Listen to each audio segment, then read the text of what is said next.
Independent thoughts, independent life. This is Chad Benson. You may save lives directly from the China virus, but you indirectly are going to kill a lot more people. Unemployment creates more suicides, depression, and drug abuse. As we've locked down our hospitals for everything but COVID, women haven't been getting mammograms or cervical examinations for cancer. We haven't been able to do other procedures for the heart or the kidneys, and that's going to kill people as well. Is that true? Of course it's true. I go back, 2008, the crash, the financial markets, the mortgages. That year, a spike in suicides, 10,000 more suicides. That's crazy. It's huge. 10,000 more suicides. Of course there's going to be issues when it comes to people and what takes place when it comes to losing everything financially. My God, I mean, why wouldn't there be? A normal day, a normal situation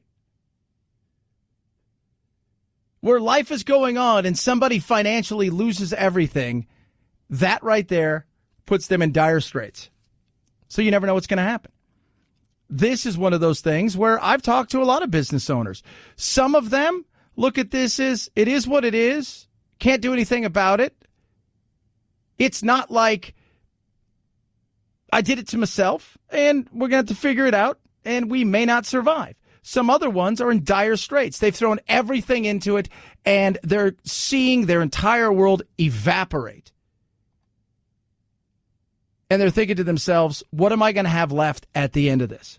I'm a Californian, and when I see the mayor of Los Angeles want to lock down that city through the end of July, I just got to have to scratch my head. I think that California, that's the only way I see California ever becoming a red state, because my folks back in Orange County are not going to put up with that kind of nonsense. Yeah, I don't know. Will people? My mother can't wait to leave California. She's there because of my little brother Spencer. Outside of that, if something was ever happened to Spencer, she's already told me, if something, God forbid, something happens to my little brother Spencer, she goes, we would be gone within 30 days. She goes, the house would be sold, we would move and get out of California fast. People are frustrated and they're upset. Last week, Garcetti's like, wow, I mean, we've never really closed, but we'll never really be open. That's insane. This is Joe Rogan talking about California itself and what he wants to do. Texas is buck wild, bro. You can bring a gun. Hey, I might move to Texas. Callan and I and Shab have actually talked about this. Like getting a ranch together? Well, here's the thing. If California continues to be this restrictive, I don't know if this is a good place to live. First of all, it's extremely expensive. The taxes here are ridiculous. Yeah. And if they really say that we can't do stand-up until 2022 or some shit like that, like, I might jet. Yeah. It is restrictive. It's always been that way. It's been tough. California is not business friendly. It is friendly to everybody who wants some stuff. It is not what it once was. I was talking to a friend of mine last week, and she said, how can Arizona be better than California? I said, look, I love California. That's not the California I grew up in. California I grew up in, while it was to the left, it wasn't insane. There was some sort of balance. It wasn't about the unions and the craziness and the overregulation. Now you look at California, if it wasn't for Silicon Valley and the weather, what would they have? I mean, the reality is you take that politics, you move it anywhere else in the country that doesn't have 364 days of sunshine and a beautiful temperate weather, and you know what you get? You get other politics. It only works there. That's it. It ain't working anywhere else. 323-538-2423 at Chad Benson Show is your Twitter. Feel free to tweet at me. You can text the program as well. Again, we're looking at this situation where we are trying to figure out what the hell are we going to do? How do we move forward? Some states, you see it going down a little bit. Other states, you see a little bit of a rise. Is it going to be here tomorrow? Yes. Is it going to be here next week? Yes. Is it going to be here next year? That I don't know. I could not tell you how long this thing's going to be here. What I do know is it's not going away anytime soon.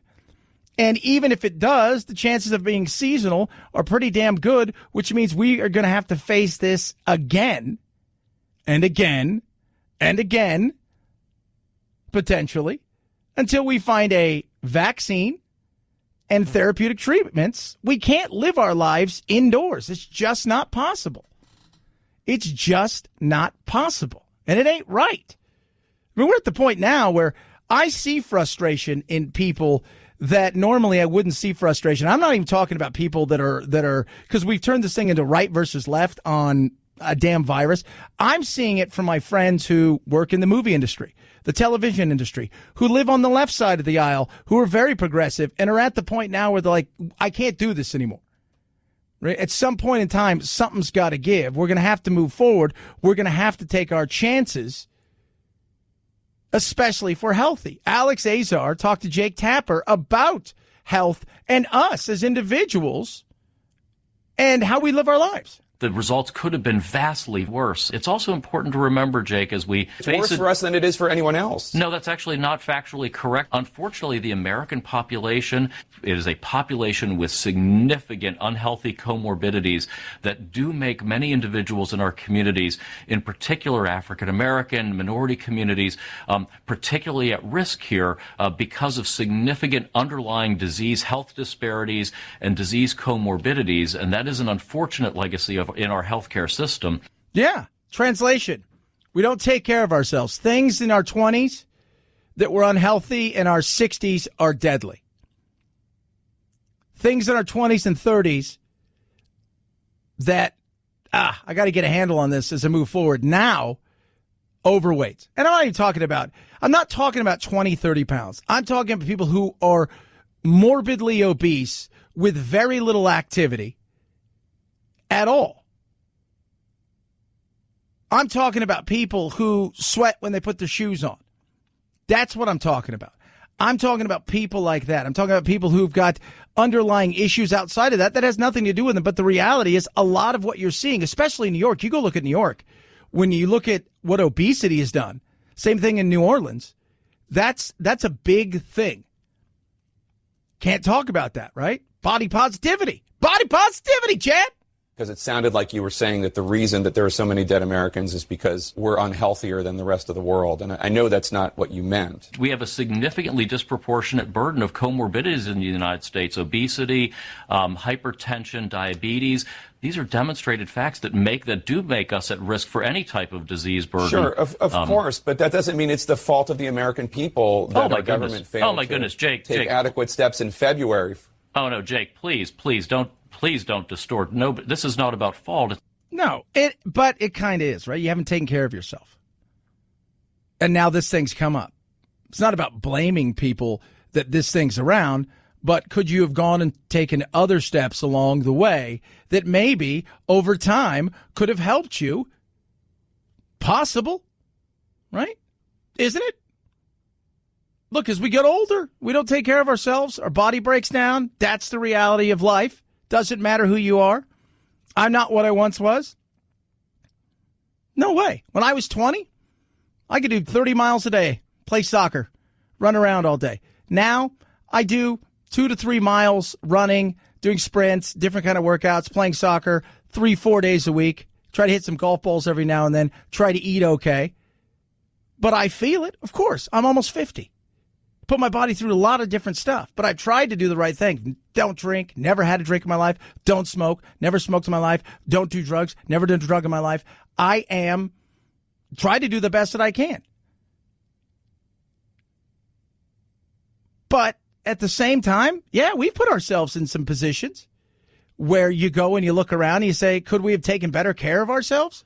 Will this be the thing that triggers people saying, you know what, maybe I need to take better care of myself, seeing what this thing does, especially to people who are obese, with comorbidities, underlying health conditions, and in many cases it's self-inflicted?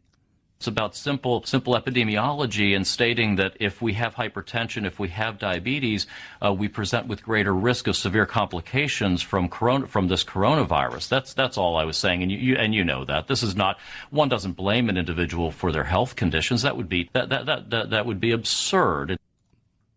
Would it really be absurd?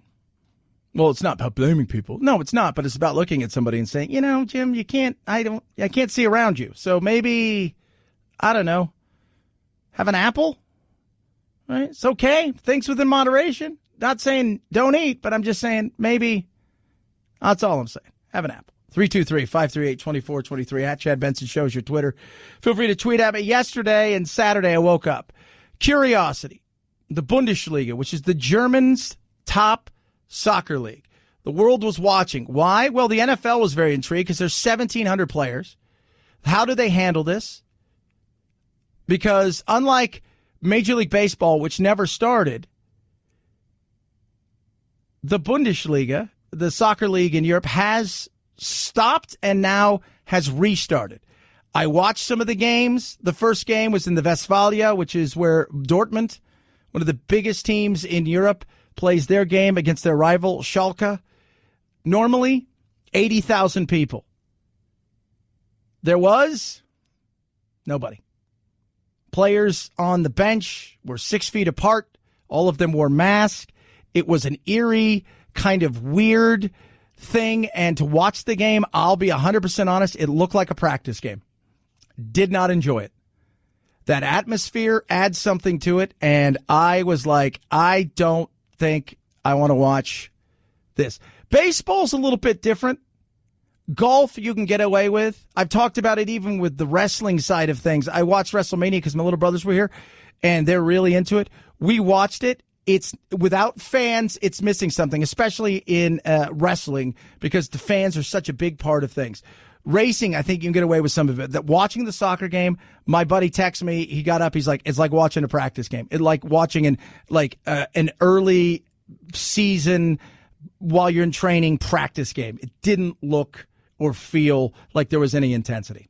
323-538-2423 at Chad Benson Show is your Twitter. Gabby wants to save you money. You're probably spending too much on what? Homeowners insurance, car insurance? How would you know? How would you like to go to Gabby.com/Benson and see if you can get a low rate with the exact same coverage you already have? Gabby takes the pain out of shopping for insurance. They give you apples-to-apples comparison on your current coverage with 40 of the top insurers, providers like Progressive, Nationwide, and Travelers. 2 minutes, boom, you go to Gabby.com, put in all of your stuff right there. It takes 2 minutes. Just link your current information. And that's what I did. And when it came to my car insurance, way overpaying. My house insurance, spot on. On average, Gabby customers save $825 per year. And they're never going to sell your info, so no annoying spam or robocalls. It's totally free to check your rate. There's no obligation. 2 minutes. That's all it takes. Do it right now. See how much you can save on your car and homeowners insurance. Go to Gabby.com/Benson, Gabi.com/Benson, Gabby.com/Benson. Chad Benson Show.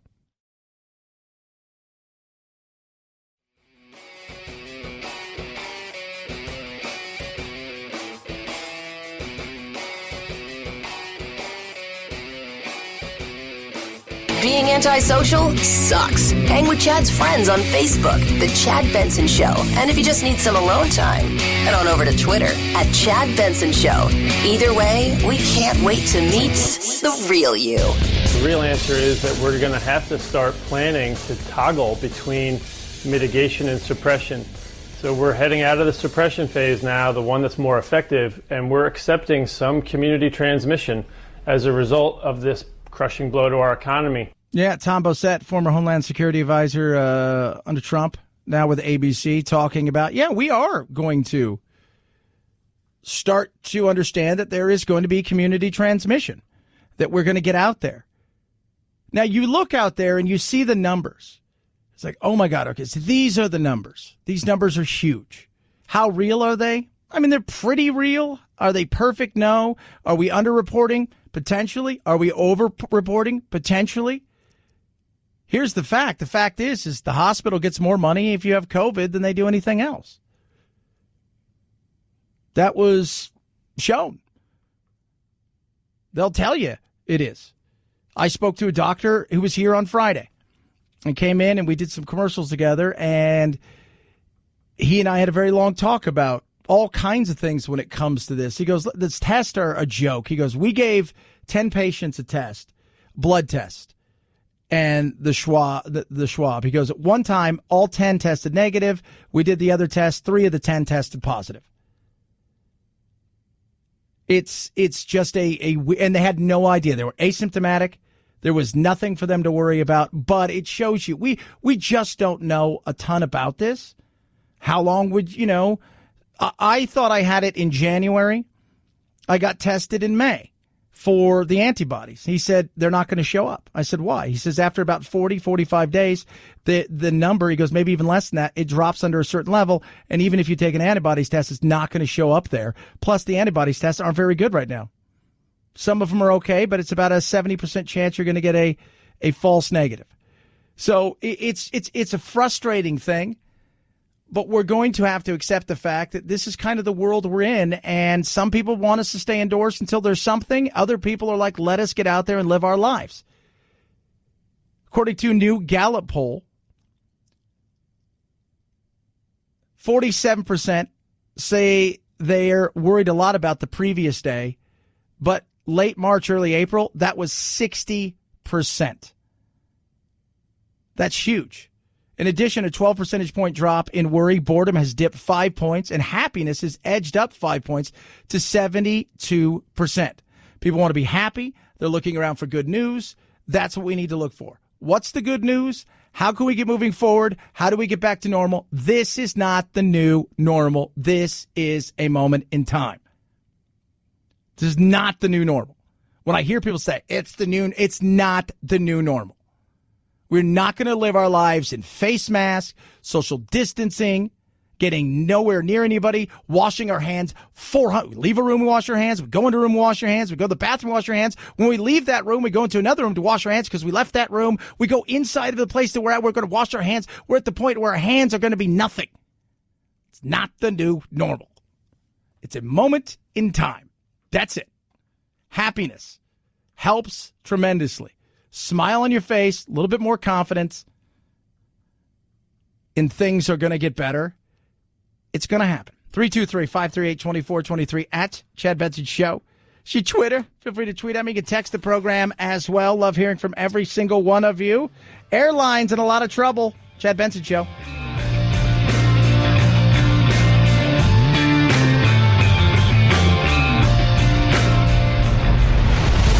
The Chad Benson Show.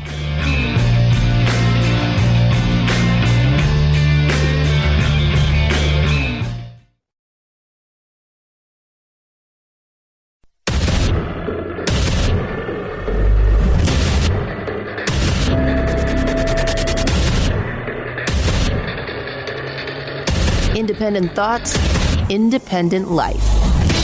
This is Chad Benson. This bill.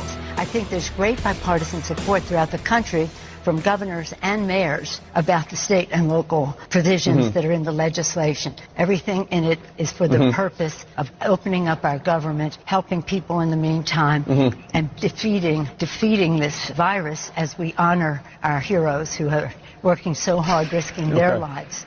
Yeah, there's a lot of stuff in this thing. Huge amount of stuff. Dan Crenshaw. 35 million jobs lost, businesses and livelihoods ruined. And while American grocers, nurses, and workers kept America going, Democrats kept Congress in hiding for the past 3 weeks. Hiding is fear. It is not leadership. And when we finally reconvene, we get this. Politico summed it up best. Neither this bill nor anything resembling it will ever become law. It's a Democrat wish list filled up with all the party's favored policies. Is this a joke? Because it certainly isn't based on reality. No, it's not. A lot of stuff in there. Lot of stuff, and very expensive, by the way. Reality would be working here for the last 3 weeks, examining each problem our nation faces and working together to find the best solutions. That shouldn't be all that difficult, since I would presume we still have the same goals: mitigate the virus and save our economy and society, right? That is still our goal, isn't it? If it is, then stop playing games. $3 trillion of virtue signaling to your base is no way to govern in the midst of a crisis, and you know it. Yeah, he's right. Crushed in the Senate. That's as far as this thing's going to go. DOA. It's $3 trillion, every penny of which we would have to borrow. $3,000,000,000,000,000,000. It's not going to pass the Senate. My fellow Republicans in the Senate have tried to see things from the Speaker's point of view, but we can't get our heads that far up our rear ends. And I think any fair-minded American would agree once they read the bill. But we need more money. It's about money. We need to get people. We need more money. This isn't what you think it is. Well, it's not a coronavirus bill as much as it is an effort by the Speaker and her colleagues to rewrite the rules for American society. Her bill would rewrite our immigration laws, federalize elections. It would allow federal prisoners to go free. It mentions dope more than it talks about jobs. I think it references cannabis like 68 times. And it would cost $3 trillion. That's $3,000 billion. We just spent $3 trillion. Yeah, that's a lot. I love John Kennedy. He is hilarious. He says stuff and you just laugh because he just says some stuff. You're like, is somebody writing this guy's stuff? Somebody's got to be writing this guy's stuff, right? He's just funny. Here's another one of his zingers. God created the world, but everything else is made in China. How did that happen? We let it. We allowed China to be admitted to the World Trade Organization on December 11, 2001. China started cheating December 12th. President Trump has been the first president to really stand up to them. Yeah, and I want to see some of this taken out on China. I think a lot of us do. Not the Chinese people, but the government itself.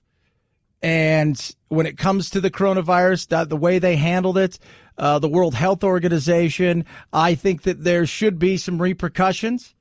And it's not just us that have asked serious questions and echoed the same sentiment as Trump. It's funny. Like, Trump talks about, let's make more things here. Let's get our stuff out of China. You're a xenophobe. Cuomo says it like, that guy's right. Trump says we need to make sure that China pays for this. You're a xenophobe. You didn't handle this correctly. The British, the French, the Italians say it. They're like, well, they're right. Look, he hasn't handled things great. He's had some good moments, but he hasn't been spot on the entire time. Too much chaos for my liking. That's the method to his madness. I get it. But when it comes to China, I got no problems laying the hammer down. I think we should. I absolutely think we should. I think we should push them. I think we need to see exactly how far we can push them. And they've accepted the fact, and they've said it in several occasions and several different things, that they are going to get some backlash. And they're bracing themselves. And it's not just us. It isn't just us. Part of the reason, though, that, he talks about everything else is made in China, well, that's partly our fault because we like our stuff cheap. We like our goodies cheap. We want to pay $600 for our 70-inch flat screen TV. We don't want to pay $1,700.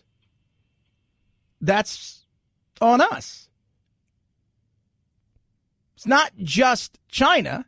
It's also our appetite for cheap goods. 323-538-2423 at Chad Benson Show is your Twitter. Feel free to Twitter at me. Just write to me, kids. Airlines, will you fly? How's that going to happen? I saw cruises. They're up a bit. Even though people aren't cruising, people are buying cheap opportunities to get on cruises. For some people, they may never go again. For some, it's a sit and wait to see how far we can get into a therapeutic and or a position where we're going to have a vaccine that'll work. Then you may see some people come back. Flying, totally different story. If the Congress mandates that every middle seat needs to be empty, it will essentially bankrupt most of the airlines in America. That's huge. Listen to that again. If the Congress mandates that every middle seat needs to be empty, it will essentially bankrupt most of the airlines in America. Massive.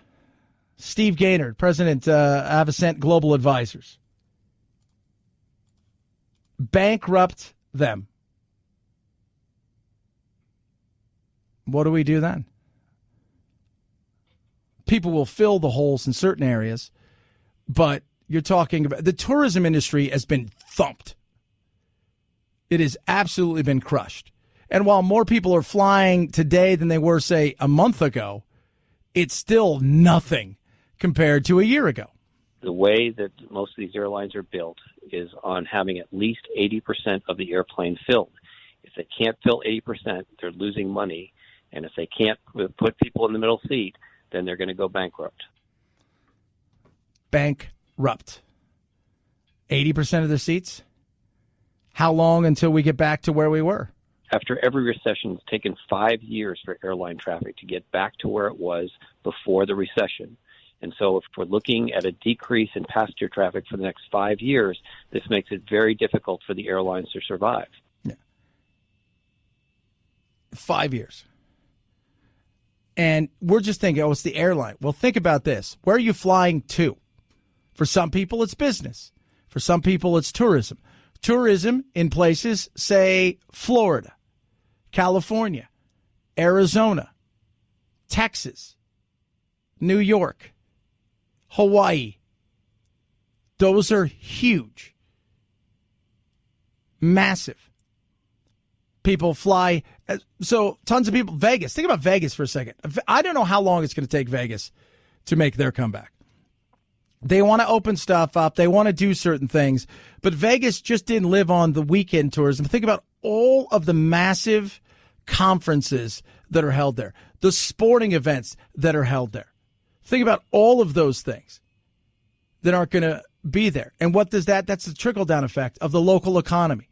Money not pouring into the local economy. We talked earlier this year about just what the draft could have meant to the economy in Vegas.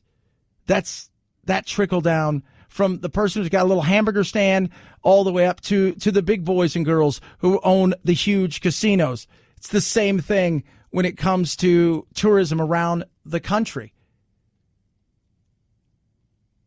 And I don't know what that looks like flying. I don't know what it looks like tourism-wise. I know there's great deals to be had, but why would you go to California right now? So I'm off Friday, and my co-host in my other show, he's off Friday. Him and his wife, his mother just passed away, and they're trying to figure out, they want to take some time. His wife's retiring from teaching, and she's a get-out-and-go kind of person. And they were looking at California, and she's like, why would I want to go to California? I can't go outside. You got to wear a mask everywhere. It's those things, though. That's the little things where normally it'd have been a no-brainer. Go to the beach, California, spend your money, local places. All those little things start to add up. Fewer flights. It'll be less convenient. The service will be worse because the airlines will be barely surviving. And the airports that you travel through will also begin to decline because they won't have the revenue that they need to make the capital improvements on their infrastructure. Yeah. And that gets passed on to you and me and everybody else when we do fly. Flying's going to become more expensive. Little things that we don't think about in that trickle-down effect. There's a huge ecosystem that is supported by airline travel in the United States, and all of it is going to feel the pain of the next few months. Yeah. Steve Gaynor, big-time advisor, understanding what the potential is when it comes to the trickle-down effect in the economy. And as bad as 9/11 was, this is 1,000 times worse for the travel industry. 323-538-2423 at Chad Benson Show is your Twitter. You can tweet at me. You can text the program as well. Ben Sass, high school commencement speech. Graduates. Adults don't tell you this, but once or twice a week in real world life, someone's going to ask you to climb a giant rope. No reason, just climb the rope. Sure, every now and then the rope is a metaphor, but honestly, most of the time, it's just a big rope, and you have to climb it. If you don't get that joke, talk to your mom and dad. Back in the day when we were a lot fitter than you people are, we used to have to climb ropes all the way up to the ceiling of the gym all the time. Ben Sass, for those of you who don't know, U.S. Senator from Nebraska. Climbing a rope. Absolutely. It's hilarious. See, a lot of people, it's like, oh, they're so broken out. I can't believe we're going to miss this. We're going to miss that. I talked to a couple high school seniors. I'm like, are you bummed? They're like, it is what it is. Plus, we get to say we had the pandemic, and nobody else gets to say that, at least not right now. 2020 is a heck of a year. I know I'm not supposed to say this, but you're not missing out on that much because honestly, nobody remembers anything about their high school graduation. In fact, a lot of us spend a lot of our lives trying to forget as much about high school as we possibly can. You know what I mean? You remember sophomore year. You don't want those memories to be defining for you. And in fact, there are a whole bunch of people who make a whole bunch of money by just trying to help other people forget high school. They're called psychologists. People are hammering. Oh, I can't believe he said stuff like that. That's horrible. It's funny. Get over yourself. It's very true. Do you look back fondly on all? I look back at my high school and I thought, it was just something I did. I didn't, and I was in a different situation because I was playing and I was training on my own and getting ready to go to Europe. So it wasn't like the greatest situation where I was bonding with people on a day-to-day basis. And I left there. I'm trying to think, was the last time I spoke to somebody from my high school years as far as the school that I went to. Probably the last day that I was there. Producer Phil, do you talk to anybody from your high school? Actually, I do. I still talk to my two best friends from high school. There you go. See? But for me, I haven't talked to anybody from high school. I had a decent experience. Didn't hate it. Didn't look back there. Oh my God, I got bullied and got a wedgie every day. No, it was the exact opposite. I was pretty popular, but I was like, I'm never going to see these people again. That's weird. Weird person. 323-538-2423 at Chad Benson Show is your Twitter. You can tweet at me. Lightstream. You're paying way more in interest for your credit cards than you should. Do you know that 19% is the average credit card rate? The national average is 19%. Why don't you quickly roll your balances from multiple cards into one single monthly loan payment? You can get a rate as low as 5.95% APR with auto pay. Absolutely no fees with Lightstream. Your application's so quick, easy, 100% online. And in many cases, you can get that money as early as the same day that you apply. It's not hard.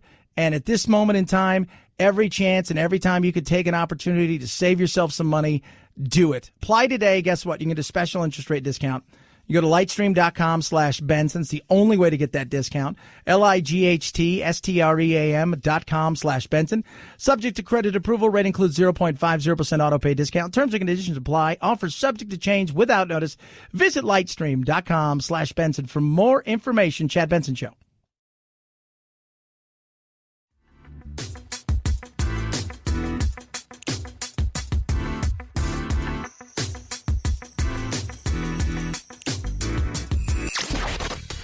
Boys, give me a bowl of chili with plenty of peppers. One Mexican heartburn. Why don't you mugs grow up? The Chad Benson Show, where independent, a la carte thinkers have a seat at the table and a voice in the dialogue. I'll have what she's having. This is Chad Benson. Everyone needs you. Wonder Woman 1984 is still scheduled to open August 14th, but with the COVID-19 pandemic keeping theaters closed and the Memorial Day start of the summer movie season just 1 week away, it's anyone's guess what potential blockbusters, if any, will see theatrical debuts. It is my duty to protect my family. Disney's Mulan is still scheduled to open July 24th. Christopher Nolan's Tenet and the new SpongeBob SquarePants and Bill and Ted movies also scheduled for summer debuts. For now. For now. Everything is for now. So this weekend, which would be the start of the summer movie season, usually you get at least two major $500 million to $1 billion run-ups for box office champions for the year. Military Wives, limited release, and A Trip to Greece, which looks funny. Steve Coogan and Rob Brendan, those guys make me laugh. You've never seen them. They're very, very funny. But it's limited. When you look at and a lot of places aren't even open. That's the other thing. I go and I look and I'm like, my goodness, there's just, like here in Phoenix, they gave the green light to open things. when it came to movies. But Harkins, the big theater company here, said, nah. AMC's like, nah. We're gonna take it as it comes, as far as we want to make sure that we'd like to see how this reopening goes for the next 2 or 3 weeks, and how do we go about doing that. They may start to bring back movies like the $2 movie where you can go see like Jaws or The Exorcist. Usually during the summer they have like kids movies that they bring back. But the next movie that may get a big release that could be real is Unhinged with Russell Crowe, which looks pretty damn awesome. And that is July 1st. Outside of that, you've got Greenland, which is an action thriller, very limited release. Baby Teeth, June 19, limited. And Gordon Lightfoot, Phil, for you. If you could read my mind. Limited release. If you could read my mind, what a thoughts my dear could. We were talking about songs earlier off the air. Pandemic. Would you guys say the pandemic's been around as long as We've been Iron in quarantine Butterfly? almost as long as a complete Grateful Dead song. Almost. The Jam song. Oh, my God. Just feels like forever. 323-538-2423. At Chad Benson Show is your Twitter. Check out Twitter. Put something funny up. You guys will get it. Some of you won't, and that's okay. It's not, but we're just going to say it's okay because we don't hurt your feelings. Chad Benson Show. This is the Chad Benson Show.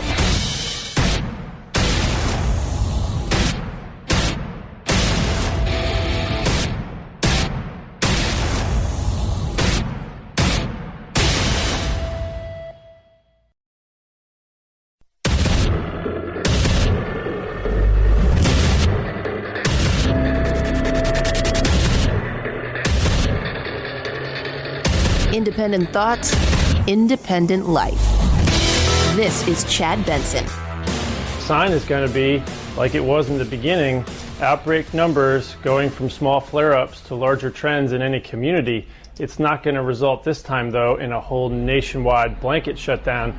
This time, it should be city by city, looking for cases that aren't contained in nursing homes or small areas. Which, nursing homes, if you look at over 65, and let's be real, most of them are over 70 plus.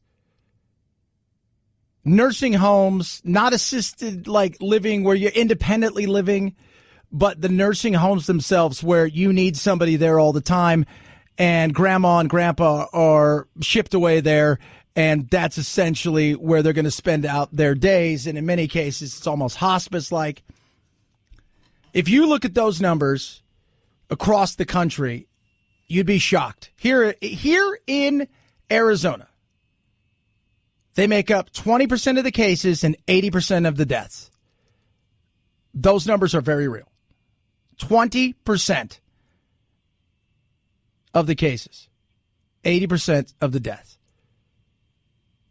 On Friday, doctor came in. We had to do some commercials together, and we were chatting about this. And as we were talking about this, he said, you know, this if these people caught the flu in many cases, and we didn't have a therapeutic treatment, they're probably going to die.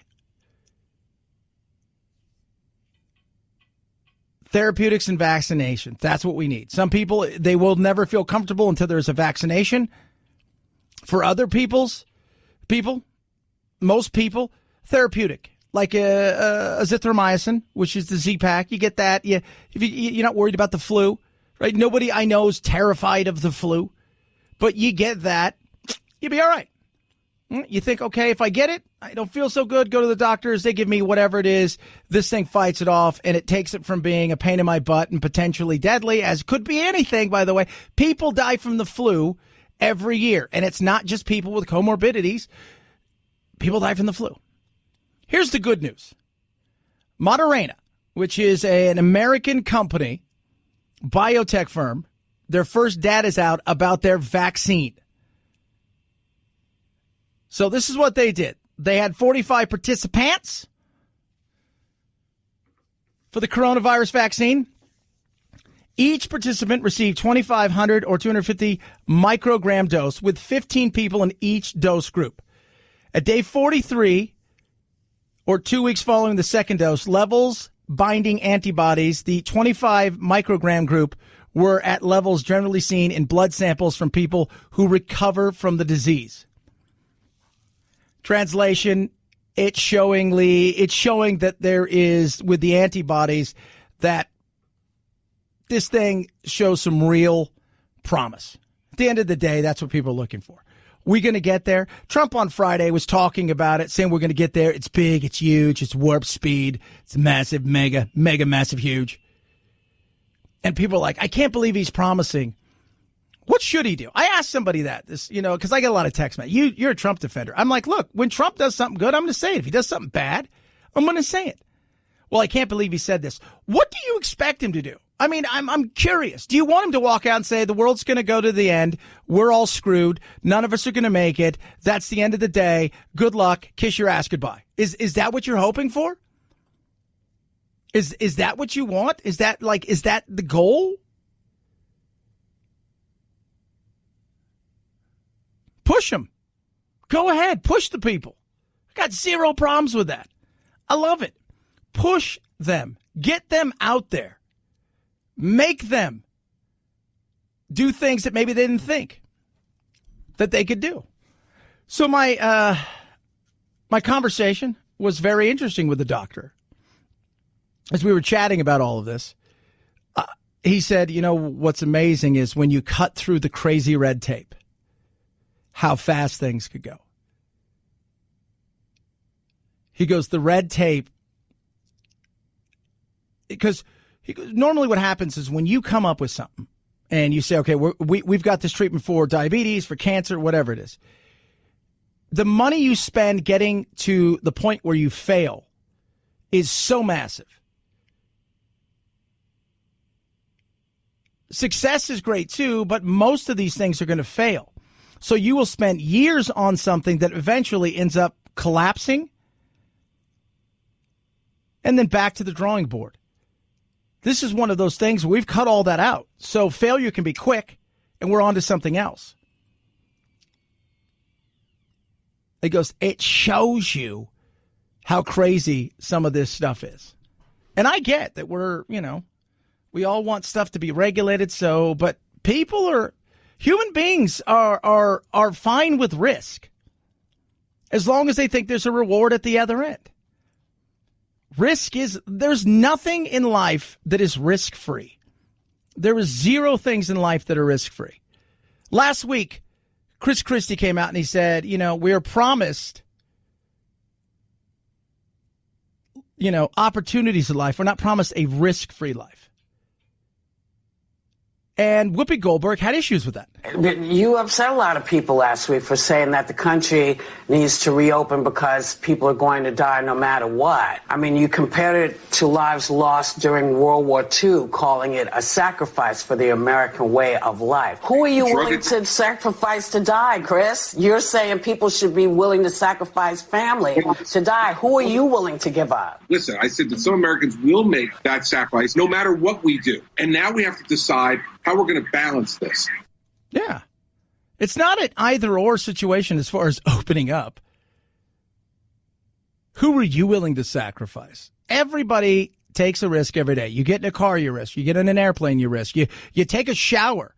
Go look at how many people die every year from falls inside their house off a ladder. There's risk everywhere. Well, this is totally different. We can mitigate this risk down to nothing. By what? Staying indoors and never going outside? Doesn't make the monster go away. Remember that. Does not make the monster go away. Are you prepared to live the next 2 years of your life inside, never going anywhere? For as long as you have your house, because eventually somebody's going to say you can't live there anymore. You haven't paid your mortgage or rent. And we're not talking about the secondary deaths. We're just important. It's interesting, though, when you bring that up to anybody who thinks that we should shelter in place forever until we find something. It's like, well, suicide's their choice. Drugs and alcohol, that's them.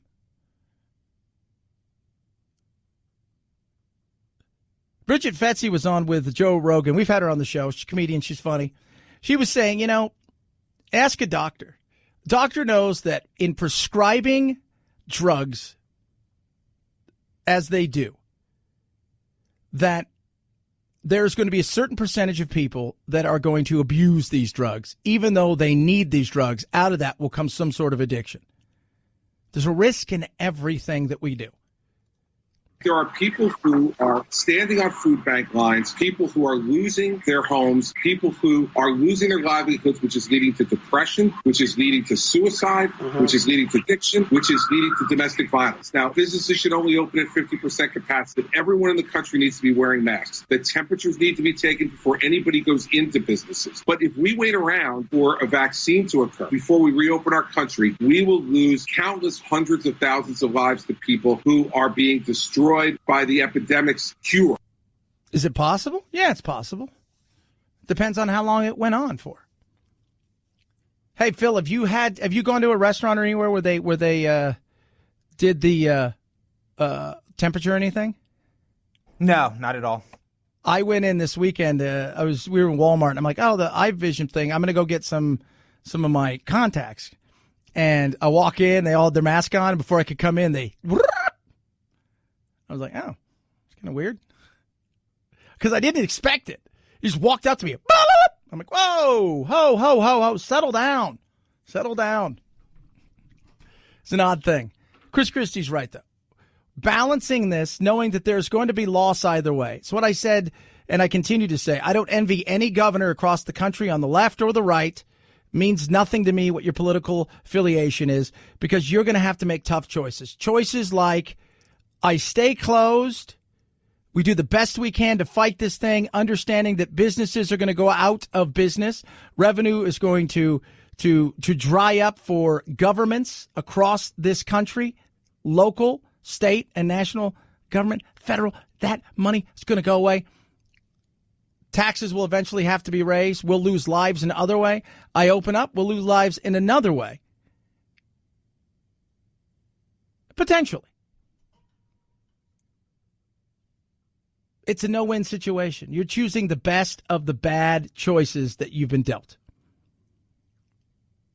But I also think as adults, we give people the opportunity and freedom to say, this is your decision. I talked to a guy named Jim the other day, really nice guy. And I play soccer. He sees me every day. He brings like over a dozen dogs. I don't know how many dogs he has. He has a lot of dogs. And he's retired, a restaurant owner, retired, sold out. Had a bunch of restaurants here, and says, I don't envy, I wouldn't even want to be anywhere near any industry at this moment in time, especially the restaurant industry. And we got to chatting a little bit, and he says, nobody's ever asked us. He goes, I'm 68, and I have diabetes and asthma, and he's in great shape. Like, you would look at him and say, no way. But he says, nobody's ever asked us. He goes, if somebody would have said to me, we're going to have to close down the entire world to save you, he said, I will tell them no. That's ridiculous. That's silly. There's ways that we can take in avoiding situations and cut that down. But it feels like that we're making decisions for everybody else rather than saying as an individual, what's your choice? 323-538-2423 at Chad Benson Show is your Twitter. Here's a choice for you. You got homeowners insurance, you got car insurance. Are you paying too much for both for the same coverage? Check out Gabby. See if you can get a lower rate for the exact same coverage you already have. Gabby takes the pain out of shopping. What it's going to do is going to give you apples to apples comparison on your current coverage with 40 of the biggest insurers, Progressive, Nationwide, Travelers, just to name a few. Currently, your current insurance, you just take it, and in about 2 minutes, you go online, you link up all of that on Gabby.com/Benson, and it'll give you a quote to see if you're paying too much for the exact same coverage. I did it. My homeowner's insurance, perfect. Car insurance, ridiculously overpriced. I saved money there. Gabby customers save about $825 a year. You can do the same thing. Saving money never hurt. They're never going to sell your info. So no annoying spam or robocalls. It's totally free to check your rate. No obligation. Takes 2 minutes. See how much you can save on your car and homeowner's insurance. Go to Gabby.com/Benson. GABI.com/Benson. Gabby.com/Benson. Chad Benson Show.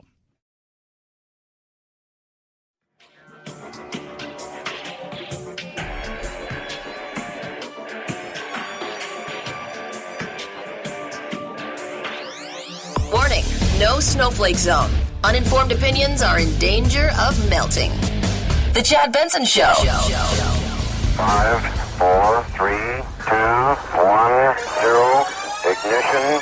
Liftoff. Now it's time to find out what's trending. What's trending? Yeah, what does that mean? I mean something, right? Like it's trending on the old internet. What's trending? A lot of stuff trending on the old internet, kids. Start with Google. NASCAR returned yesterday. Darlington. And I love how it says, despite sports new... It's not sports new norms, for God's sake. Stop it. It's not. It's so nuts when they talk, this is a new norm. It's not the new norm. It is a moment in time. That's it. Tropical Storm Arthur. Yeah. We got tropical storm, everything. It's all happening. Tropical storms, locusts, giant Asian hornets. Those are murder hornets. They're giant Asian hornets. Bug scientists, right? Not epidemiologists, but they're like, hey. They're not murder hornets, right? Entomologists. They're like, they're giant Asian hornets. But you can't say that because then people are like, you're racist. Why'd you call them giant Asian hornets? Settle that. And Dennis Rodman, we'll talk about him in a second. Head on over to Twitter. Mount St. Helens is trending. Oh, is that going to blow? It's all happening then. So you've got cyclones, all kinds of stuff, but no. Tomorrow, we're reliving the 40th anniversary of the eruption. That was so massive. It was so massive. So Mount St. Helens exploded. And I remember I lived in Southern California. And we got ash. That shows you the power of how big it was. It was ridiculous. It was incredible. Shows you that nature, kids, will mess you up. Big time. We're talking about Dennis Rodman. For those of you not keeping score, yesterday was they put a button on the Michael Jordan documentary about the Bulls, The Last Dance. It was very interesting if you didn't see it. He was an interesting character and something we always talk about with Michael Jordan. People who really hate to lose typically don't do a lot of it in their lifetime. And I think Michael Jordan's obsession with not losing, I actually think he hated to lose more than he actually loved to win. I think winning for him was more of a relief, but it was that hatred of not being the best, of not finishing the season on top is what drove him. Yeah. People like Kobe Bryant, Steve Jobs. Some people out there are so driven that all they care about is winning. Cristiano Ronaldo, the soccer player, all he cares about is winning. Doesn't care about anything else. His drive, he's a freak. Tom Brady, another example of somebody who just wants to win and pushes themselves. But Dennis Rodman sat down. When he first talked to them, he said, look, how long is this thing? He said, well, it's going to be like 10 or 11 hours as far as the entire thing. He goes, I'll give you 10 minutes. And they said, well, it's better than nothing. He sits down and they started BSing and he says, all right, we'll do the interview, but first I need some chamomile tea and I need a tuna sub from Subway before I even say another word. So they had to go and get that for him. And then he gave him 3 hours instead of 10 minutes, but they said it was just an awkward, weird interview. I could see that. An awkward, weird interview with Dennis Rodman, the guy nicknamed The Worm? Get out of town. 323-538-2423 at Chad Benson Show. Chad Benson Show.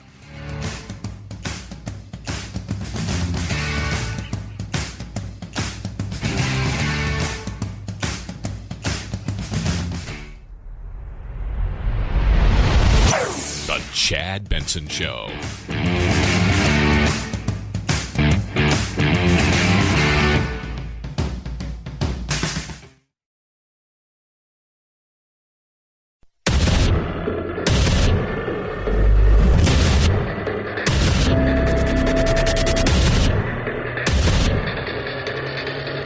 Independent thoughts, independent life. This is Chad Benson. Echoing her customers. It is a little shocking. Abby Rao with Dave's Quality Meats, Westchester, Ohio, north of Cincinnati. Ground beef, we started out, it was $6.59 a pound. Now it's $9.49. Cincinnati meat store owner Dan Thomas. One of my suppliers said, don't worry about these high prices because I don't have any meat to sell you. Putting brakes on panic buying. Limiting our ground beef to like 5 pounds per customer because some people wanted 25 pounds and 30. His suppliers say prices should drop by July 4th. Yeah, prices up across the board. And some of it, people are like, we have enough. But when you go and you look and see, okay, we've got a lot of factories, a lot of manufacturing that are tight quarters. Same thing with meat processing. So you've had people sick across the board in many of these places. And they've had to destroy a lot of meat. And part of the reason they've had to do that is because restaurants weren't open. Restaurant accounts for a lot of their business. And so they're like, we got to destroy some of these things. And so it's going to be all right. We're going to survive. We're going to get the meat. I've yet to have trouble really getting meat. Not really. Now, Producer Phil, you are a big, if you guys don't know Producer Phil, you can follow along with him on the old Facebook if you'd like to watch somebody cook all day, and that's Producer Phil. Have you had trouble getting any meat whatsoever? Yes, especially beef. There's been a little bit of chicken, a lot of pork, and a lot of ham, but I haven't been able to pick up some good steaks for a while. Really? See, I haven't seen steaks, but I don't really eat steak that much. But ground beef, I've seen decent amount. But yeah, I could see that. The beef is the only one that is always seems to be empty in certain areas when I go. The funny thing is, though, you know it's never empty? The vegan area. It's never empty. People are like, nah, I'll just starve. No, but it's good. Nah, it's okay. I'll eat one of you. I'll just wait till you guys go, and then I'm going to eat you. Settle down, Al. I'm just saying I'm going to eat you. I will eat my neighbor. 323-538-2423. At Chad Benson Show is your Twitter. Feel free to tweet at me. You can text the program as well. Love hearing from every single one of you. We sit here. We look at all this stuff going on. How do we mitigate? How do we slow it down? What do we do? We've gotten some good data and some good information coming out about a few treatments and some vaccine and the way that we're trying. I mean, 106 companies are efforting to get a vaccine. That's great. Can't all be wrong, right? You would think just one of you is going to be right. Maybe 2 or 3 may get something right. What can we do on our part here that may help? And using these computer models, they estimated that if 80% of the U.S. population wore a face covering or a mask, it could cut the rate of active COVID-19 infections to 1/12 what it is right now. Dr. Jen Ashton right there. That's pretty good. I mean, if you think about it, people ask me, do you wear a mask? I don't go anywhere.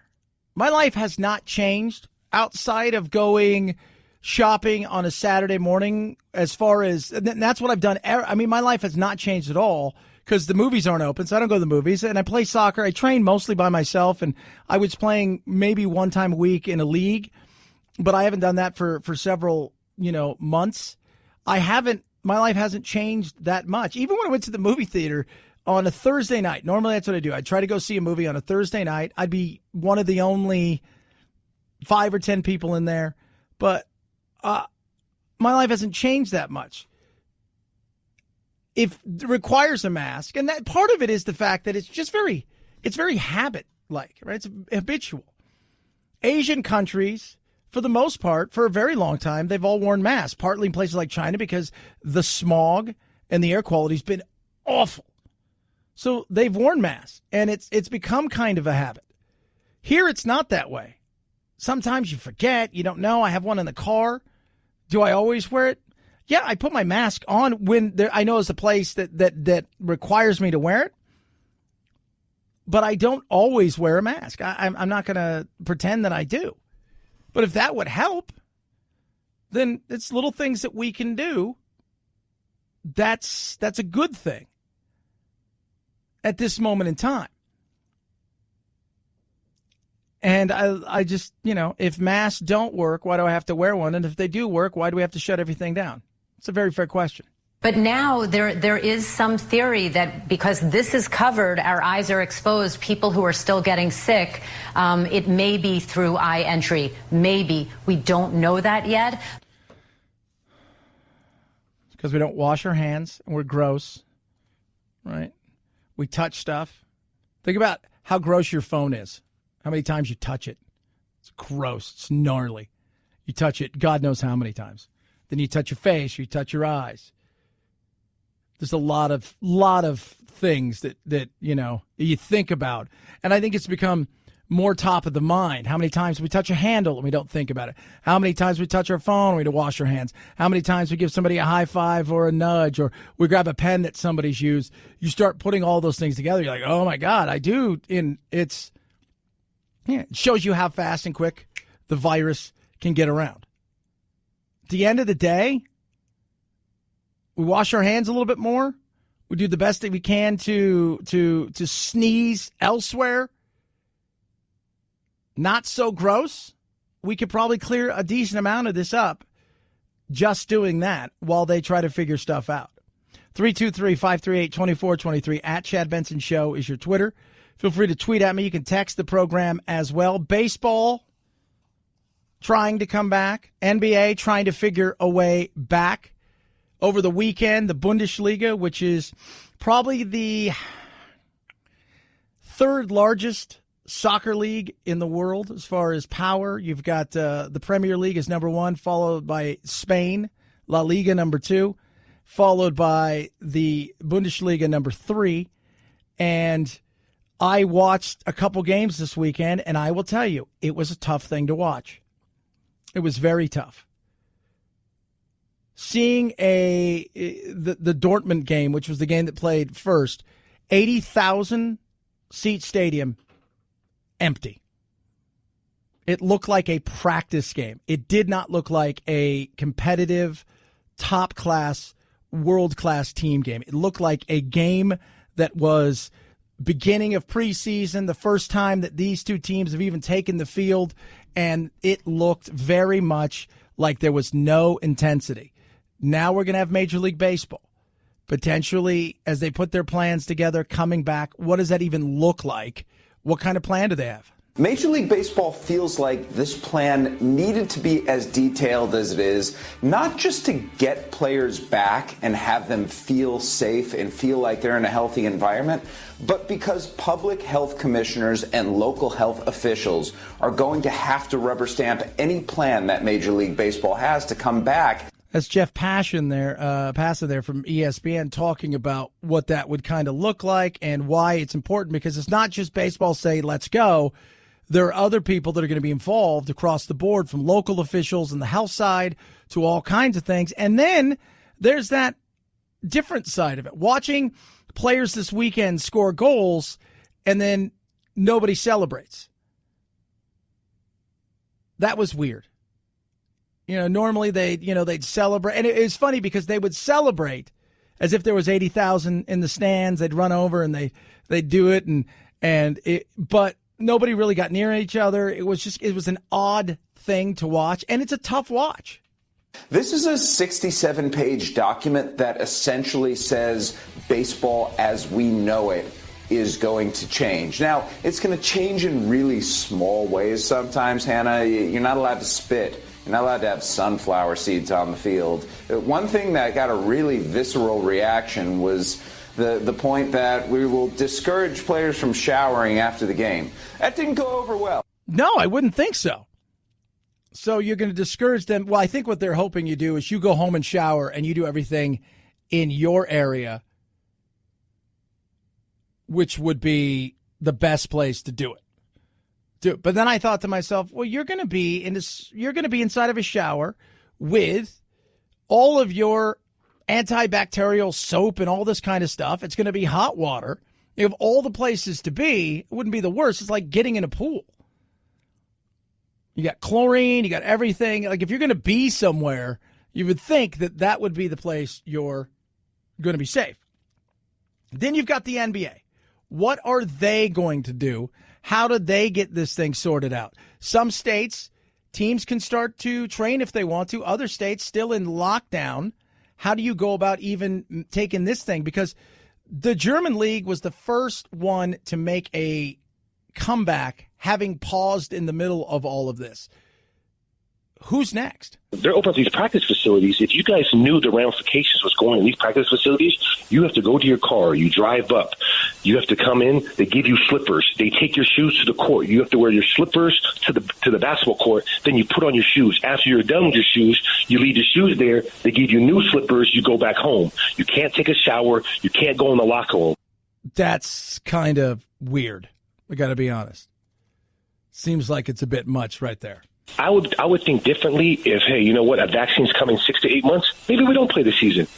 Man, they said the fastest last vaccine was 18 months. That means you're kissing this season and next season goodbye. So we got to figure out the new norm. That's not the new norm. That's Jared Dudley there. There's not going to be the new norm of always not showering there, doing those kind of things. I don't think that's going to be it. But yeah, I mean, what if we can't have, they're saying, hey, we're not going to do this. You can have sports for the next 18 months here. What does that even look like? If we couldn't have football for the next 2 seasons in the NFL, what does that look like? NBA's gone for 2 seasons. What does that look like? That's a real question that people are asking themselves because they feel like there's a potential in that. I don't think we'll get there. And I think the reason is it's too much money. When I started sending some of my tweets out, a lot of these young kids hit me up, especially when Woj retweeted it. I had about 10 players hit me like, hey, Jared, why should I play? I'm not in the playoffs. I said, just because you're not in the playoffs, what does that mean? I said, so for next year, that $10 million is guaranteed? If we don't play, that could be 5. It could be 4 because of the TV money. Oh, yeah. So players want to get theirs. No problem with that. Owners want to get theirs, and they want to see the season go because otherwise they're going to refund some of this money back. And as we all know, all of us don't want to give any money back at all. I think the money's too big. They'll find a way. When the money's too big, people will find a way to get things done. It's just when will the fans be able to be involved? Because if you watch any of the games this weekend in soccer, a little different in golf. You can get away with that. Same thing watching the bit of the NASCAR. You're so involved in the car side of it and watching it, and you've seen stands empty before because of, when they're trialing, and that's when they try to, they jockey and they do their laps to see who gets, pole position and stuff. You've seen that before. But watching a game with 80,000 seats empty and hearing every single thing that's going on. And by the way, for those of you not keeping score, everybody in the world cusses in English. 323-538-2423 at Chad Benson Show, your Twitter. It's one of the things they said at the beginning of the game. Folks, could hear some stuff on the field, just let you know. And everybody does cuss in English. Wounded Paw Project, amazing organization. Been working with them a while. Absolutely fantastic. They rescue dogs that would be euthanized, and take them from the shelter, and they train them to become service dogs. They get them to our veterans, our first responders, and their family, and they need your help. Our first responders are in dire needs as they train these animals as fast as possible, but they need your support. If you have an unwanted vehicle, car, truck, RV, boat, if it flies or floats, they'll take it. Their motto has been and will always be, to save a paw is to save a life. It gives both the person who receives this dog and their family, as well as the animal itself, a new lease on life that is incredible. You can donate in several different ways. You can go to Amazon.com. So you go to smile.amazon.com. There's a supporting group segment. You put that to Wounded Paw Project. You can give that way, or the great tax-deductible gift that is the Wounded Paw Project's donating a vehicle. It is fantastic. Check out how you can do it at woundedpawproject.org, woundedpawproject.org, woundedpawproject.org. Chad Benson Show.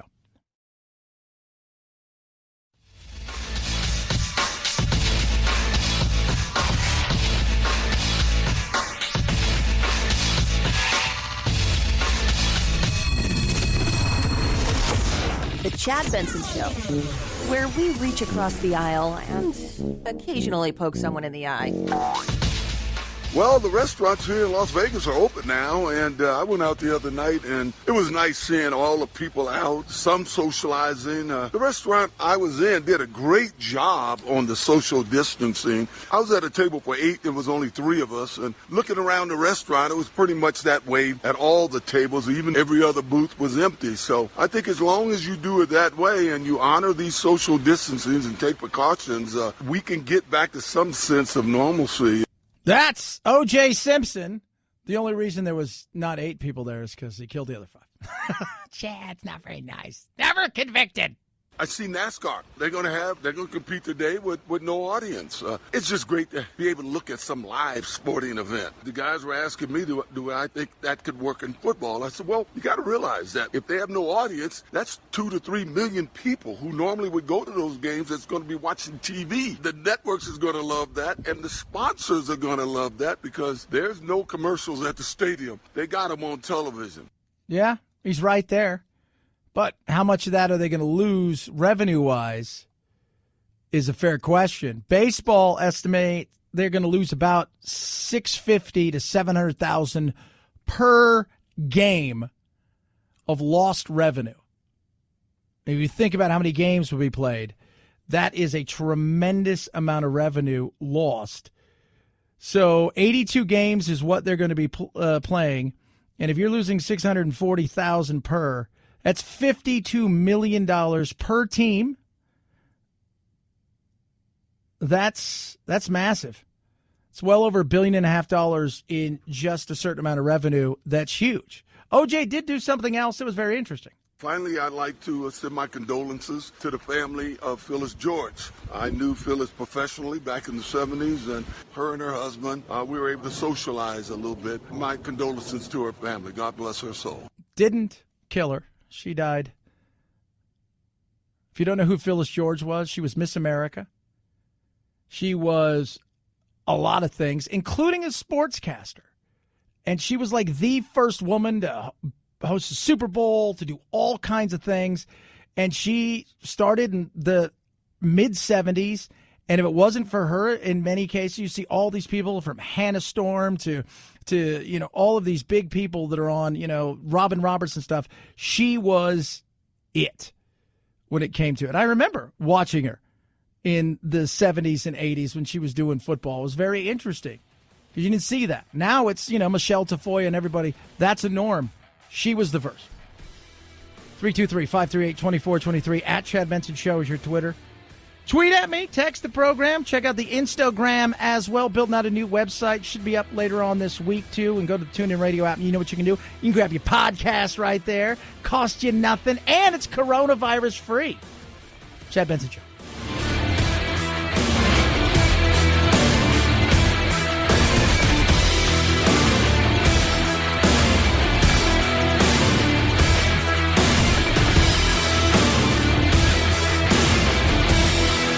This is the Chad Benson Show.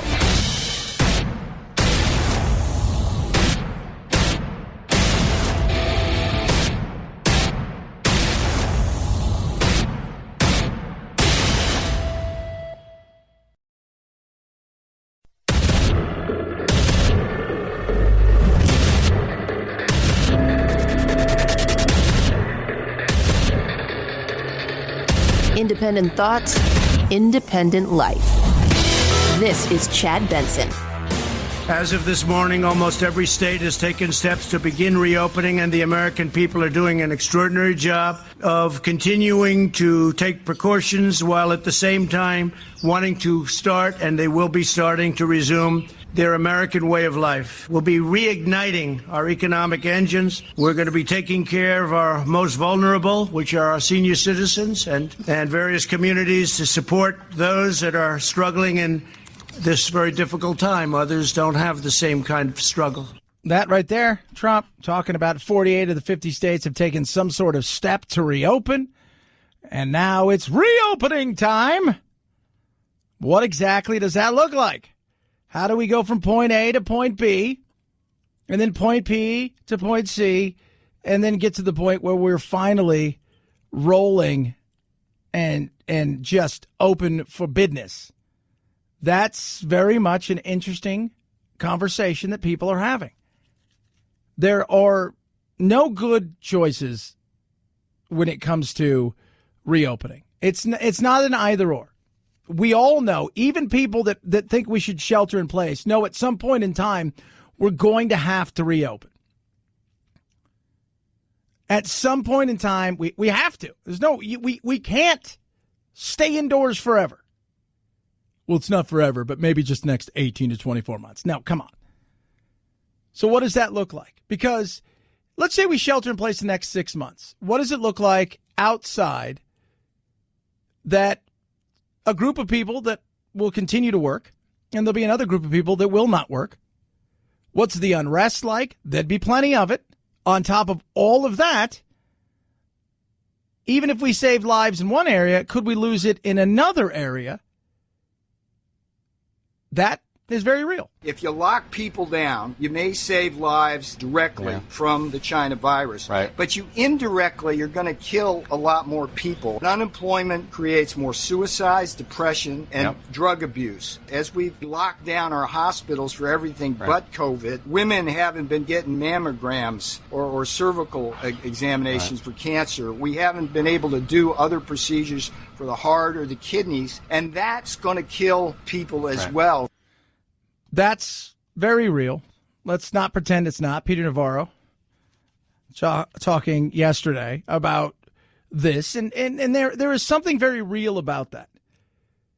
After the 2008 financial collapse, on average every year, there's anywhere between about 18 and 22,000 suicides. There was an extra 10,000 that year. That's massive. Financial, drug abuse, alcohol abuse, just all kinds of things come up, and you had a lot of people that committed suicide. We didn't have this kind of massive chaos and craziness in 2008 as we do right now. What does it look like? How do we go from point A to point B, knowing that when we get to point B, there is going to be a spike in some areas? There is going to be more, and just because people test positive, and I think this is something to keep in mind, doesn't mean that I think a lot of people think that everybody who tests positive goes straight to the hospital. That's not the case. Very rarely is that case.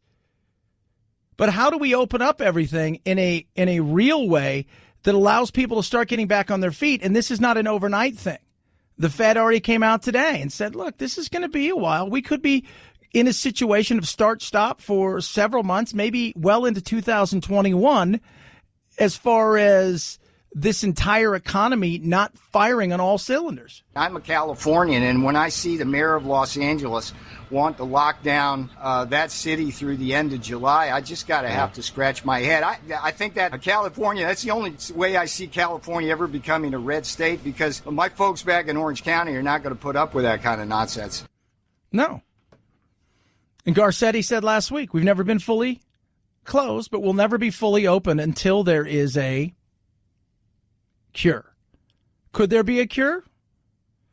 Moderna, which is a biopharmaceutical company here in the States, been doing some testing for a vaccine. They've been rushing to get something out there. They've tested 45 patients. So far, the data coming back from that is very, very, very good. One of 106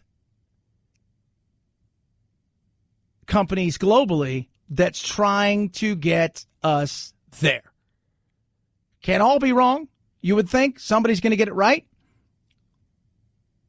Spoke to a doctor on Friday who was in here, and we were chatting, and I do work with him, and he said, don't be surprised. He goes, I think we'll get there. You hear people say, well, we're not going to get there. He goes, as I've broken this thing down and looked at it, it's not the most difficult thing in the world, and we should be able to find a vaccine. He goes, wouldn't be surprised if we find 2 or 3 vaccines that will work against this, as well as in the next several weeks, probably finding something that we can say, this thing will help mitigate the damage done to you, and as a therapeutic will help you. But we've got a long way to go. even with the place that we are at this moment in time, even if tomorrow we get back out there and we start rocking and rolling and saying, hey, we found a cure, it is going to take a while to get us back to where we were. That's just the reality of it. In 8 weeks, this thing has damaged so many people financially.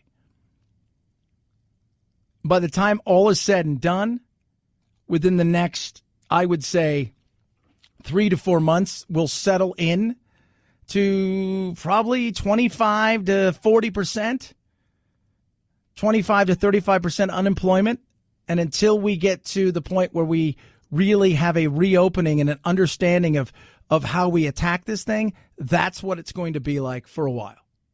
323-538-2423 at Chad Benson Show is your Twitter. You can tweet at me. You can, yes, kids, text the program. Love hearing from each and every one of you. Fed Chair Powell called this the biggest shock in living memory to the economy and said he doesn't believe that the economy will fully recover from the lockdowns until the end of 2021. If you look at unemployment today, it is 14.7% as of April, 20 million Americans out of work, and he believes those numbers will continue to climb in the coming months, potentially as high as 25%. And I think it's going to get there, maybe a little bit higher, because we don't know how people are going to react in the second phase of this, which is introducing people back to the world as we open the economy up and people start to get out there more. And as they're out there more, as they're doing certain things, with this already being everywhere, community spread, you're going to see a spike. What do states and cities do?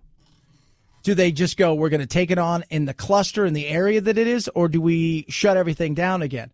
And if we shut it down again, all bets are off. That 25% potentially goes to 40% because small businesses aren't going to have, I think, the second run at it. They're not. I think they're going to look up and say, this is unsustainable. This is unsustainable. 323-538-2423 at Chad Benson Show's your Twitter. You can tweet at us. MyPillow. It's a great nap yesterday. Love MyPillow. Right now, Mike Lindell has switched over his MyPillow production to make PPEs for first responders and their families, which is, just incredible. So making sure the first responders have all the PPEs they need, that everybody around has everything they need, doing all they possibly can to make it available in the right way. So what's that mean for you? Well, you get to buy one, get one free. You buy one, you get one free on everything. The amazing Pima MyPillows, the Dream Sheets and towels, you name it. It's a buy one, get one free. You get a 60-day money-back guarantee, a 10-year warranty, and everything's made right here in the U.S. of A. Don't miss this opportunity. You go to MyPillow.com, the new radio listener special. When you do, type in code Benson to start your savings. From there, start getting your stuff. And then on the way out, when you go to check out, if you order Mike Lindell's book, guess what he's going to do? Ship everything for free and give you a $25 gift card. That's simple. MyPillow.com, promo code Benson. MyPillow.com, promo code Benson. Buy one, get one free, 60-day money-back guarantee. Chad Benson Show.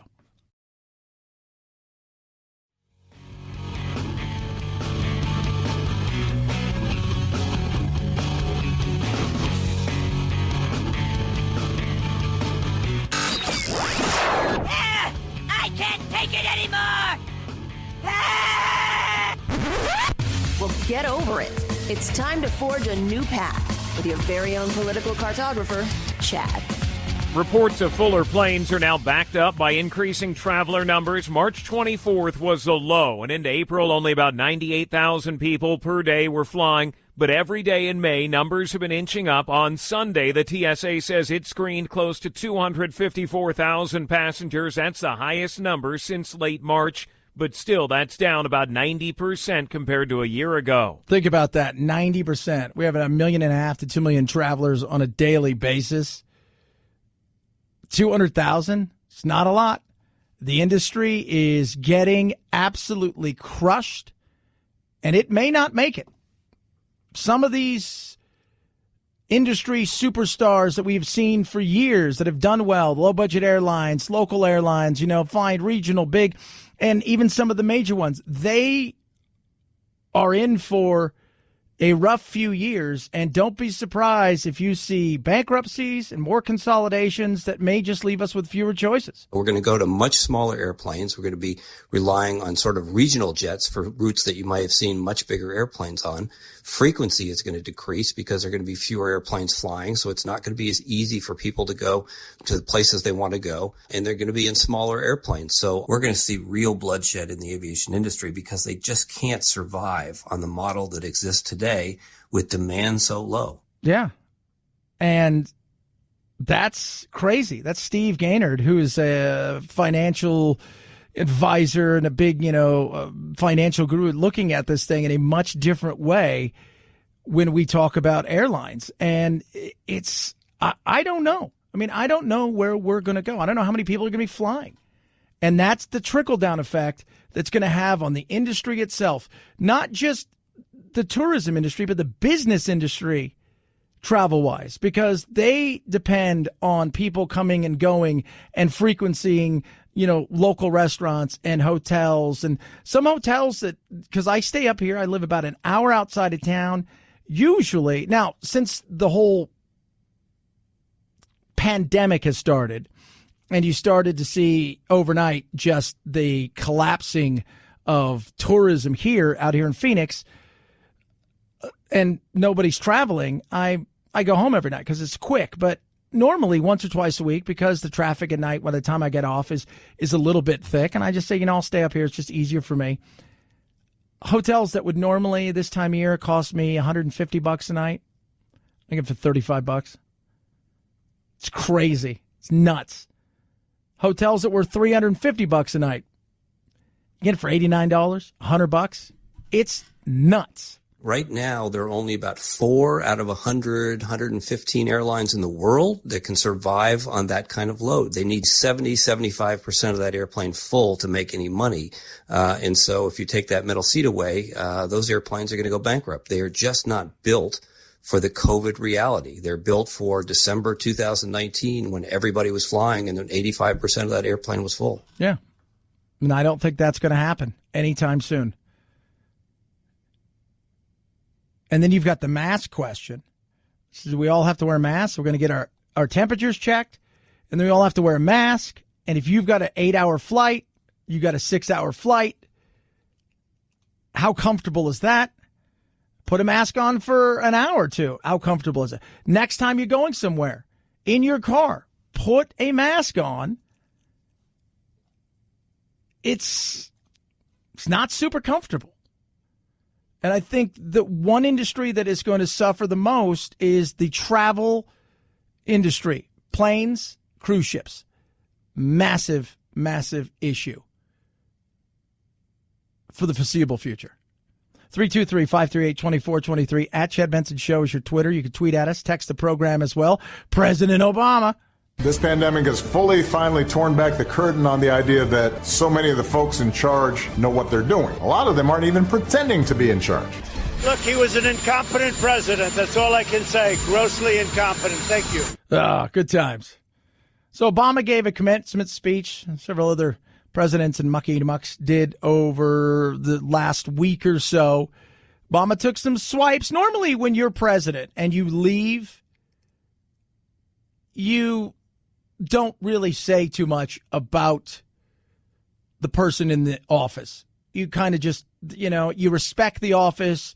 You know what it's like to go through it. You don't need the last guy or the guy before that person to come out there and throw stuff out there. So you just kind of go, I'm going to keep my mouth shut. Leave behind all the old ways of thinking that divide us. Sexism, racial prejudice, status, greed, and set the world on a different path. All right. So we're leaving that behind. What else? This pandemic has shaken up the status quo and laid bare a lot of our country's deep-seated problems, from massive economic inequality to ongoing racial disparities to a lack of basic health care for people who need it. That true? Some of it's true. Is all of it true? That could be debated, right? Look, greed, racism, sexism, isms, they're never going to go anywhere. They're not. They could be lessened. You can see as we are becoming more woke and more enlightened. Absolutely. Those things you're finding them less and less and less and less, which is great. And that's why when something happens that's big, we take notice of it because it's not what it once was. Doesn't mean some of those things still aren't out there. Continue, Mr. Former President. Do what you think is right. Doing what feels good, what's convenient, what's easy, that's how little kids think. Unfortunately, a lot of so-called grown-ups, including some with fancy titles and important jobs, still think that way, which is why things are so screwed up. Ooh, little jibes there. Is that helping Biden? I think we can say that now he is on the Biden bus. I don't know if Biden knows he's there, but Obama thinks he's going to do everything he possibly can. Get rid of the guy in office, because that's what you do for your side of the aisle. 323-538-2423 at Chad Benson Show. That's your Twitter, kids. Chad Benson Show.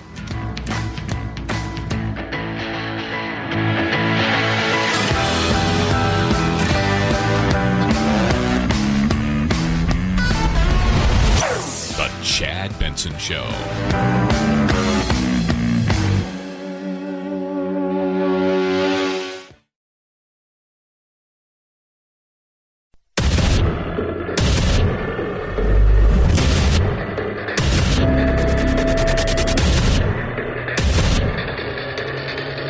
Independent thoughts, independent life.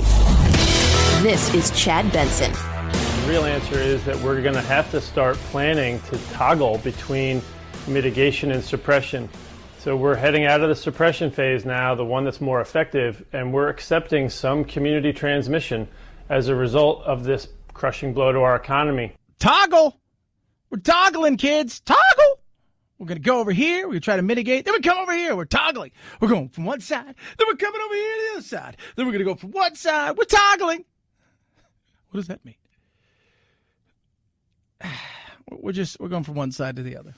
We've gone from the try to essentially suppress, hide, build up, hopefully an arsenal of stuff, and suppress it as much as we can, flattening the curve. And then everybody went inside. Then we fattened the curve, and that's why the curve's flattened, because all the fat people are up top, and the way it down it goes. Oh, Chad, you're not very nice.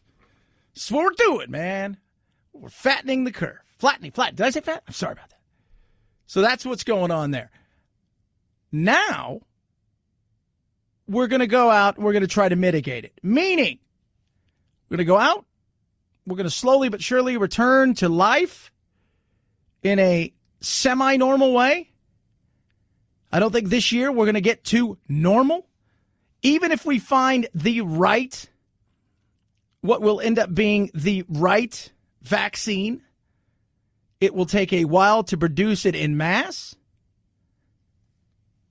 The best thing that we can hope for to get us back to pre-coronavirus levels of fun and frivolity and a booming economy is a surefire, awesome therapeutic, meaning, hey, you test positive for it. Remember, a lot of people testing positive for it. Majority of people are asymptomatic. I mean, they didn't even know they had it. But it's the people that are in that second phase that get kind of sick enough that they need to take time off from work, and their doctors could say, okay, here's the therapeutic we use. We use this, get you better. So you never turn into the person that needs to go to the hospital, who never turns into the person who needs to go to ICU in the hospital. So that's what we need. The best thing that can have happen right now is, even if we found a vaccine, it will take us probably 6 months, at least through the end of the year, I would say, to produce it in mass, to get out there, to get it to enough people that we'd start to build up that herd immunity. Once we get to the point of like 40, 30, 40, 50%, then that herd immunity will set in. And then the other thing is, first and foremost, is finding a therapeutic which will allow people to feel comfortable enough to go out there and do their thing. We're not there yet. Hopefully we'll get there. All that being said, Trump is still the president. People are mad at him. And this is a perfect example of the different ways I think that the people of this country look at, on the right and left, look at government. The scandal of the moment is that we don't have national policy. This is the president of the United States. We should have national policy based on science. We should have testing going on all over this country so that when we reopen the economy, workers understand that they're working in a safe environment. I'm fine with the safe environment, but here's the national policy side of things. We are a nation that is about states having their rights and their rule. States setting up. And it is funny when you think about the different ways that people look at things. The left wants the federal government to be the end all to be all. That's where you turn to. The right, a little bit more self-sufficient. Let the states handle it. Where you live, your governor, your local politicians will decide what's best for you, not for everybody else. We don't want the government to do that. We want the states to have their own rights. And that sums it up right there. We don't have a national policy. Well, no, we don't have a national policy. Our national policy is, this is what it is. You guys follow these guidelines to a certain extent, and the CDC guidelines haven't been, they've been crushed and twisted and changed. But the reality, at the end of the day, you know what's best for your state. What's best for you and your state. And then it comes down to the individual, which is what's best for you. Everybody out there, you guys know, hey, there's risk in life. Are you willing to take certain risks? This was never about getting to zero. Marco Rubio said that. This was never about getting to zero. This was about flattening that curve, building up the resources and the things that we'll need, and then trying to get back out there. But everything in life comes with a risk. You upset a lot of people last week for saying that the country needs to reopen because people are going to die no matter what. I mean, you compared it to lives lost during World War II, calling it a sacrifice for the American way of life. Who are you willing to sacrifice to die, Chris? You're saying people should be willing to sacrifice family to die. Who are you willing to give up? Listen, I said that some Americans will make that sacrifice no matter what we do. And now we have to decide how we're going to balance this.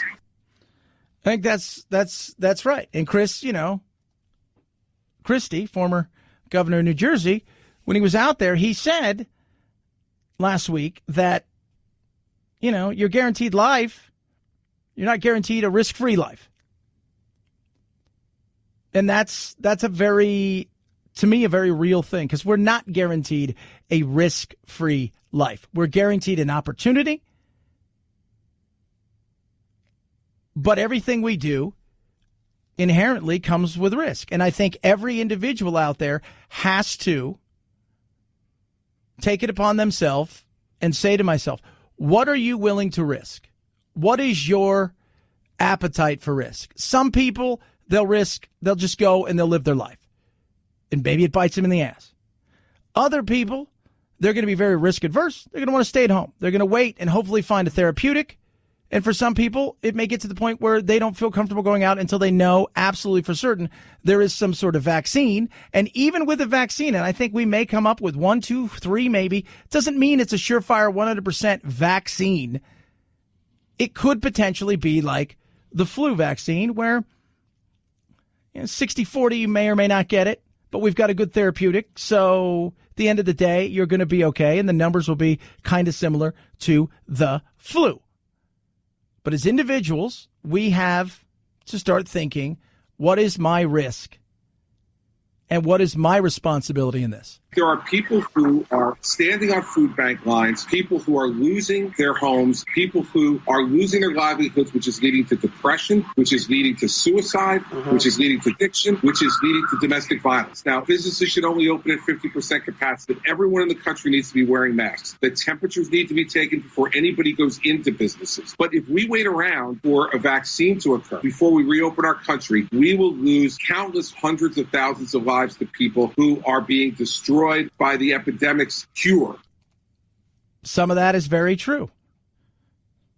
Alex Azar talking about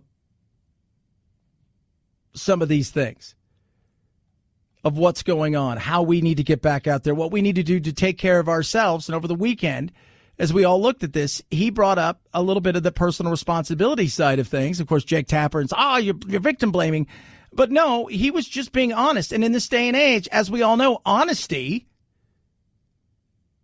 usually just gets you in trouble.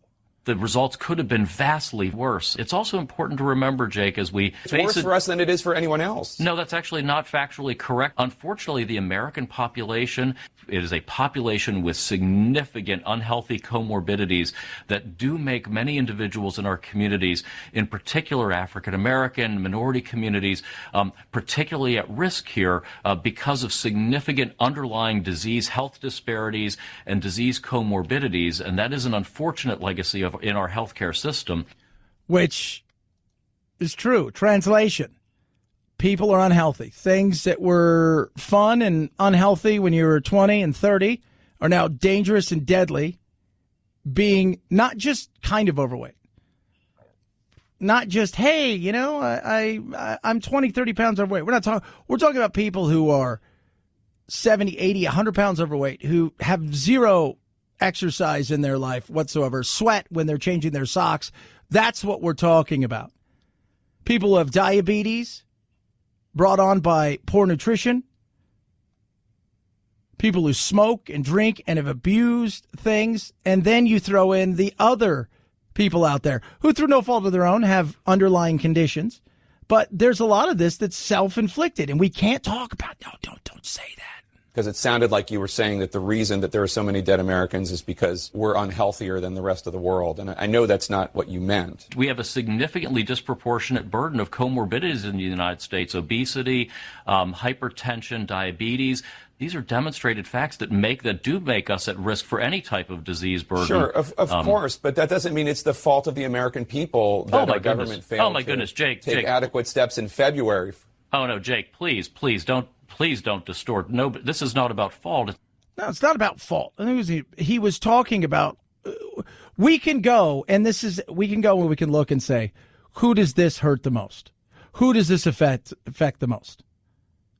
Elderly population, not a 66-year-old who's still working and in pretty good shape with very little underlying health conditions, but a 72-year-old who's maybe had a stroke and is in a nursing facility with underlying health conditions? Yeah. Somebody who's 60 and severely obese, who's maybe smoked and drank and is unhealthy? Absolutely. We can look around and saying, when I've talked to several doctors, have all said the same thing to me. I would be absolutely terrified if this was killing people in their 20s and 30s like the flu did, the Spanish flu. Yeah, have there been people? Every year, there are people that die in their 20s and 30s from the regular flu. But in mass, if you go back and you look at the Spanish flu and what it did to healthy, physically fit 20 and 30-year-olds, it was shocking. Here, I go across the country, and you start to look at the numbers and see we can pinpoint exactly. And if data is important, then let's start looking at the data so we can make decisions for ourselves and the economy on how we go about re-entering this without having to worry about shutting it all down again. 323-538-2423 at Chad Benson Show is your Twitter. You can tweet at me. You can text the program as well. Love hearing from every single one of you. Rough greens. What's rough greens? So for those of you guys who don't know, I have lots of animals. One of the animals I never talk about is my dogs. I've got 3 dogs. We've got Bowie, who's a little puppy. We've got Red, who's about a year old, and then we have Doodle, who's a little bit older. And quite frankly, Doodle struggles. He's got bad hips. He's struggled. We were his forever home, and we do everything we can to take care of him. And I've tried everything with him. So Rough Greens came to me, and they said, hey, would you try this? I said, yeah, we'll try it. I said, we're going to put it just in Doodle's thing. So if you guys don't know anything about dog food, especially dry dog food, sits there forever, a couple years, nothing in there's living. It's meant to be able to be shelved and kept. Rough Greens is not dog food. Instead, it's a healthy supplement. You put it right into your dog's food, and it's got live nutrients that's going to help your dog. And I will tell you this. I gave Doodle 2 weeks of this, and he runs around. And now, he still can't see. It's not changed his blindness. But he bounces. He plays with the other dogs. It is hilarious to watch because he's just got awful hips, and he's got little, fatty tumors that have just made it. He is living a different life, and it is awesome. Rough Greens, 25 all-natural vitamins and minerals, fruits and vegetables like spinach, blueberry, rice bran, blackberry, digestive enzymes, 15 powerful strains of probiotics, omega oils. It is awesome, and it will change the way your dog is. Simply put, Rough Greens is head-to-tail nutrition for your fur buddy. Yeah, and they've been missing it. Your dog can't make this decision for themselves. We think you'll agree after taking the 14-day jumpstart for $14.95. That's it, $14.95. This will be the best thing you've ever done for your furry friends. See if Rough Greens can reduce or completely eliminate your dog's symptoms. Just go to roughgreens.com/Chad or call 833-MyDog88. That's RUFFgreens.com/Chad or 833-MyDog88. Rough Greens. We make any pet food better. Chad Benson Show.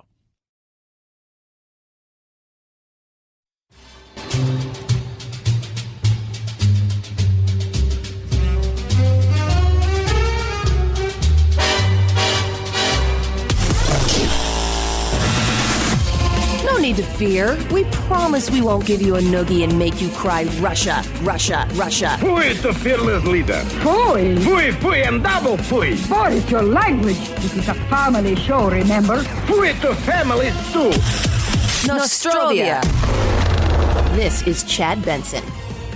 There's always been a debate about Goofy. Think of the great scene in Stand By Me, where all the boys are sitting around discussing, what is Goofy? Is he a dog or what? Mickey's a mouse, Donald's a duck, Pluto's a dog. What's Goofy? What a kidder. Are you ready to say definitively he's a dog? He is not a dog. Pluto is a dog. But Goofy seems to be in the canine family in the same way that maybe a wolf is not a dog, but they are in the canine family.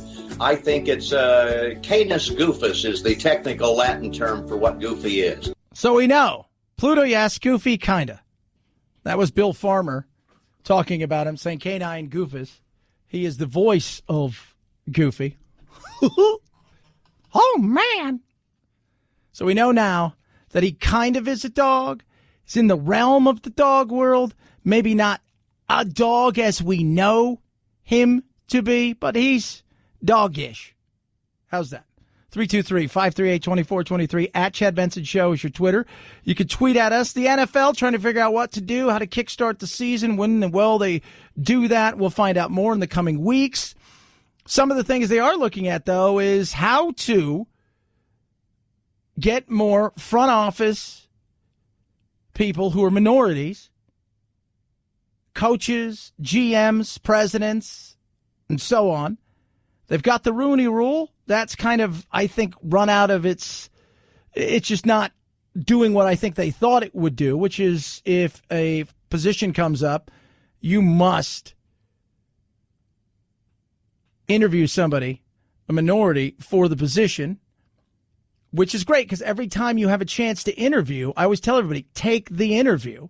They're trying to do something else now, which would incentivize teams to hire minorities and give them better draft positions. We all know what the elephant in the room is that these teams have been owned by white men, and they have hired guys that look like them, and they felt more comfortable hiring guys that look like them. And that's really what it boils down to. So to have to incentivize for African Americans to get jobs as general manager and head coaches is disheartening in 2020 in the NFL. Yeah, teams could move up 6 slots in the third round for hiring minority head coach or 10 spots in the third round for hiring a person of color as its general manager. If a team hires a minority coach and GM, it jumps up 16 spots. Teams will get bonuses for keeping minorities in those positions. I don't see how this is going to work. They're trying something. There's nothing wrong with that. Doesn't mean it's going to be perfect. But at least they recognize there's an issue. 323-538-2423 at Chad Benson Show is your Twitter. Have a great Monday. Do it again tomorrow. It's always night, Jack. This is the Chad Benson Show.